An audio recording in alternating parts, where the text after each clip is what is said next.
ఈ రోజు వచ్చేసరికి మనకి మార్కెట్ మార్నింగ్ పాజిటివ్ గా ఓపెన్ అయింది. మధ్యాహ్నం వరకు మార్కెట్ పాజిటివ్ గానే ఉండింది. బట్ ఈవినింగ్ వచ్చేసరికి మన మార్కెట్ ఫాల్ అయింది. నిఫ్టీ వచ్చేసి కొద్దిపాటి నెగిటివ్ గా క్లోజ్ అయింది. సెన్సెక్స్ వచ్చేసి కొద్దిపాటి పాజిటివ్ మాత్రమే క్లోజ్ అయింది. నిన్న మనకి ఆర్బీ తీసుకున్న నేల కారణం ఈ రోజు మార్కెట్ పాజిటివ్ ఓపెన్ అయ్యి మధ్యాహ్నం వరకు పాజిటివ్ ఉండింది. బట్ ఈవినింగ్ వచ్చి నెగిటివ్ క్లోజ్ అవడానికి కారణాలు వచ్చేసరికి నిన్న ఇజ్రాయెల్ ఇరాన్ మధ్య యుద్ధం జరిగింది. దాన్ని యుఎస్ ఆపింది. బట్ ఈ రోజు వచ్చేసరికి యుఎస్ ఇరాన్ మధ్య యుద్ధం జరిగింది.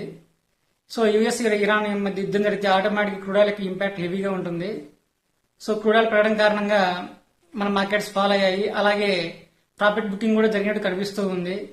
మెయిన్లీ వచ్చేసి యుఎస్ ఇరాన్ టెన్షన్స్ కారణంగా ఈ రోజు మార్కెట్ ఫాల్ అయినట్టు కనిపిస్తూ ఉంది. ఈ యుఎస్ ఏం చేస్తుందో మరి వాళ్ళకే తెలియాలి. నిన్న ఇజ్రాయెల్ ఇరాన్ గొడవ పడుతుంటే ఆపింది. ఈరోజు అదే యుఎస్ ఇరాన్తో మళ్ళీ యుద్ధం చేస్తుంది. వాళ్ళు ఏం చేస్తారో వాళ్ళకి అర్థం కావాలి. పోటుపోలు మాత్రం ఎర్ర కనపడుతున్నాయి. రక్తం కారుతుంది ఇక్కడ పచ్చిగా చెప్పాలంటే. ఇంకా ఎన్నాళ్ళు దీన్ని భరించాలని అర్థం కావట్లేదు. బట్ ఓపిక్గా వెయిట్ చేయడం తప్ప ఇంకో ఆప్షన్ లేదు. సో ఇవి ఈరోజు మార్కెట్ పడడానికి కారణాలు.